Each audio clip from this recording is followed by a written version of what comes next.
Now that there's this change up, I see the Wolf working out here too. I mean, I think it's going to be a fun set to watch. Oh, You're most seeing definitely. massive airspeed from Wolf, huge sword. What wins, movement or big sword? Yeah, I'm actually super curious on how the spacing is going to be for CourageousPete here. And everyone is a Blue Lock fan. You saw the Bachira? The Bachira. Everybody a Blue Lock fan. Everybody a sports fan all of a sudden. This is lit, man. Everybody's an egoist in this building right now. We love to see it. Shout out to all my Blue Lock fans in the chat right now. Yeah, shout out to all the sports fans in the chat. The sports anime. If you're into sports anime, you're cool in my book. Facts. But right now, it's been a pretty even game. Both players kind of poking at each other. But that's what Sephiroth's game plan really is. A lot of spacing, a lot of mid-range punishes here. It's the big stick poke man, you know what I mean? Right, how's he going to get back? Right, shield. Not really able to do much off here. Oh, that was a fat. I felt like that was a grab and a half from CourageousPete, but I guess he chose to just reset situation. Ooh, I like the tomahawk. That was a hot tomahawk. I love it. Surehyper. Another hot tomahawk. Trying to mix here. Ooh, and he got caught for it. Yeah. It's not gonna kill just yet though. And that nair just lingers. Right, but he's gonna have to. Yeah, that's exactly why. Rage Sephiroth. That's a dangerous character right there. That's a big sword, my man. All I'm saying is... All right, no back throw here, especially with how light a Sephiroth can be. I think this entire game plan for Surehyper to win, or CourageousPete, is going to be how good does CourageousPete kind of like throw out his hitboxes to take up the space. Like, he has to deny Surehyper all of his positioning and his movement space. I 100% agree. Spacing is very important, especially versus Surehyper. So insanely important. He has to deny like all of Kevin's approaches. And Surehyper, basically, his whole game plan is how does he move and weave his way in. He has to get in his boxing range. Yeah, if you really want to talk about a punk fake player, it's definitely Sephiroth. It's definitely Surehyper. Oh, man, but the movement is crisp. So simple and clean right now. All right, good parry. And a pretty okay punish, too, on top of that. Not really much you could do after that. But I love what CourageousPete, he's kind of like, he's okay with giving Surehyper a little bit of stage just to kind of put himself in better positions. Yeah, not going to make it back. I'm pretty sure both his jumps were gone. Yeah, unfortunate there for CourageousPete. Anyway, going to have to be careful landing. No second up air. I was really hoping you'd get the up air again. All right, leading into a grab. Oh! The tech chase there from Surehyper. He's looking for something off stage.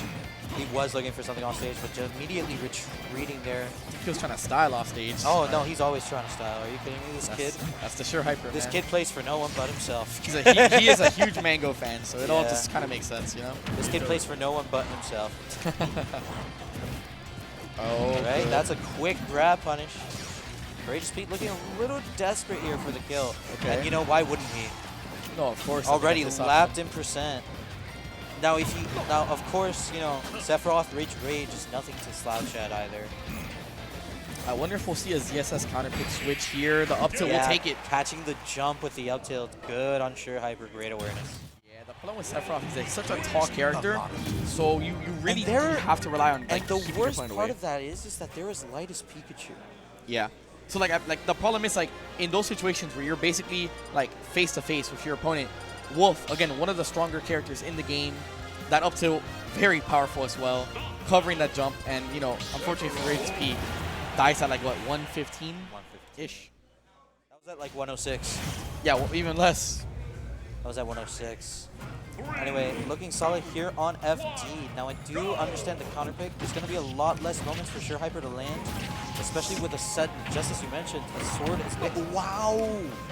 Yeah, it's in his head! That's it! I think the counter pick stage is good, like you were mentioning earlier, because it covers a lot of landings. It limits more of like Surehyper's options to approach. He doesn't have those platforms to bob and weave around, and now CourageousPete has to mainly focus on stage. His F tilt's so strong on FD as well.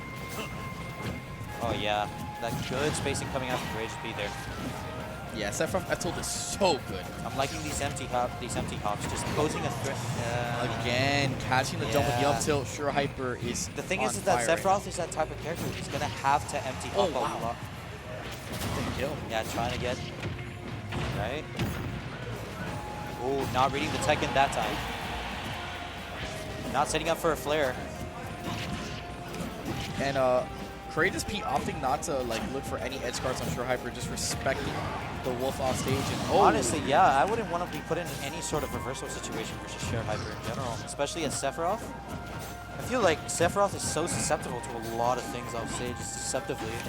Yeah, you definitely do not want to put yourself too much at risk. But I think also you have such big hitboxes that you can kind of like poke away with like some type of forward air. Try to like take up some space where you might think that Surehyper might air dodge. But you're going to have to commit super hard to that.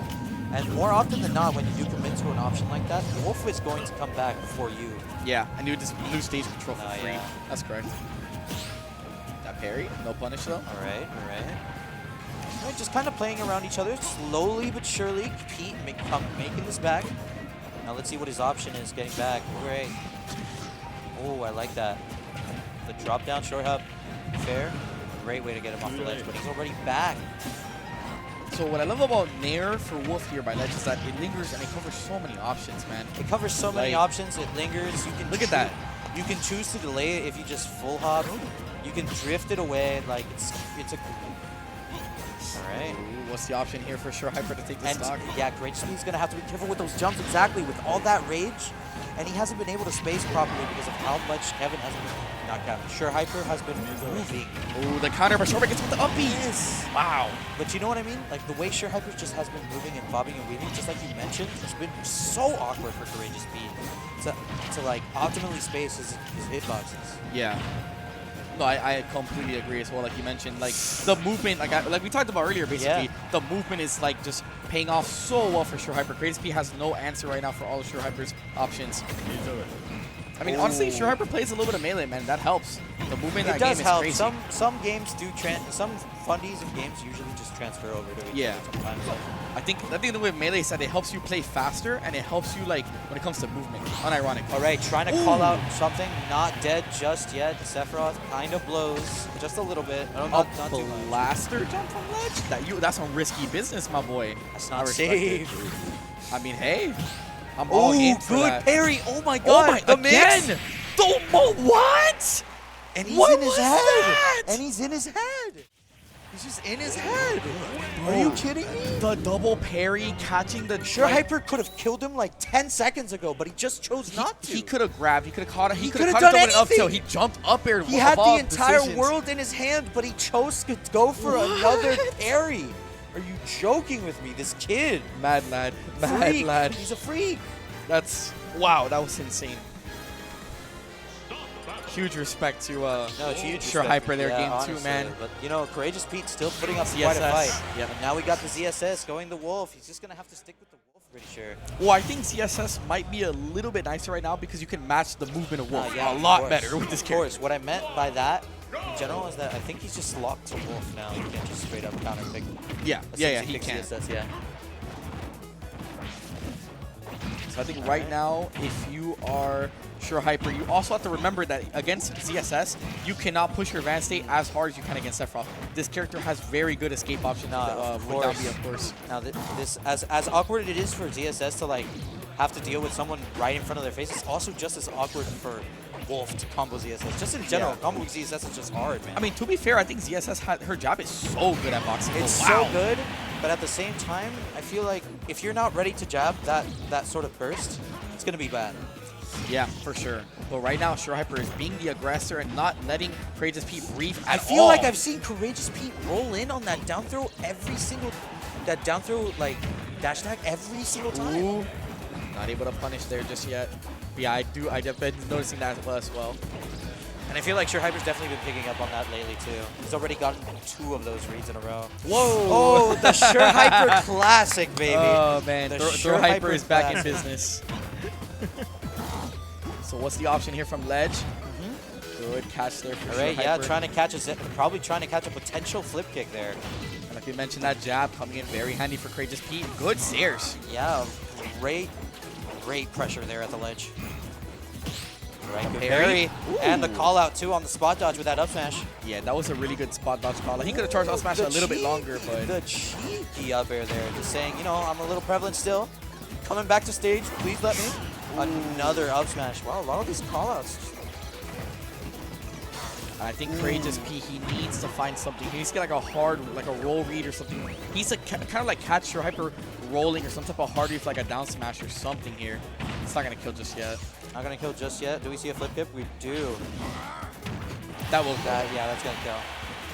luckily for Surehyper, just spacing that well enough so he can get the reverse hitbox on it. The jab. I like the jabs on shield, but unfortunately, And the roll-in again. Surehyper has been catching CourageousPete on that every single time. Gosh, he's just not letting him breathe right now. Well, that's just Surehyper. Surehyper just plays like that. That's his usual. Like honestly, his usual game plan is to. What? You saw that? Yo, what? I'm assuming it's just some animation just not being I think finished. Surehyper has mainly just been kind of like holding forward this entire game, and Pete has not been able to deal with the pressure. Ooh, but I like the slide F tilt there, just extending it slightly, almost getting the kill there. But CourageousPete with some amazing DI. Ooh, and that's finally going to take that second stock from Surehyper. Yeah. Oh, the side B! Yeah, the side. Dude, he's been looking Kevin for wanted the that. style Yeah, so bad. Like, Kevin's just like that, man. He just had to get the style in He so just bad. had to get the style in That's so bad. crazy, man. Yeah, he's a rambunctious little one. That's what he says. I agree. Yo, Kevin, get over here. Get over here, man. Hop on the mic real quick for me, boy. Hello, Kevin. Why do you feel the need to style? What? Why do you feel the need to style on your opponent? I mean, it's just in the blood, man. I can't help it. It's the mango. It's the mango You in gotta him. stop. You gotta hold me down if you don't want me to style. It's the mango in him. It's the low taper Good fade. stuff, my boy. This is not a low taper fade. So one thing I noticed there Surehyper with a is It's the K-pop cut, huh? CourageousPete was kind of like K-pop struggling to cut. deal with a lot of your pressure. You were holding forward the It looks majority of good, the game, to be honest with you. But it was working If I'm every being, time. if I'm Yeah. being, You were Yeah. 9 times out of 10, you were winning neutral. Well, I you were just think- applying undeniable pressure. Yeah. Well, I mean, he let it up to me to put on that pressure, so I kind of just. No, ran that's with what it, I you was. know That's what I how. mean? That's what Like, I was why would I let off talking the about. gas if he's not gonna force me to? That's exactly what I was That was- talking about. Is that CourageousPete just let go of neutral in general and just let him dictate it every single time. Yeah. And let me tell you, he kept selling when it came to those tech situations as well. He kept tech rolling in, and Surehyper was there every single time to have his loving arms just And open wide. for Like him. you mentioned, in terms of like neutral as well, one thing that Surehyper was also doing was dictating the pace of the set. If you notice throughout the game, it felt like Surehyper controlled, okay, how fast do I want to play this game? Like I feel like the whole time it was Surehyper dictating the pace of the match. That's throughout the whole exactly set. how it was going. And I feel like it's definitely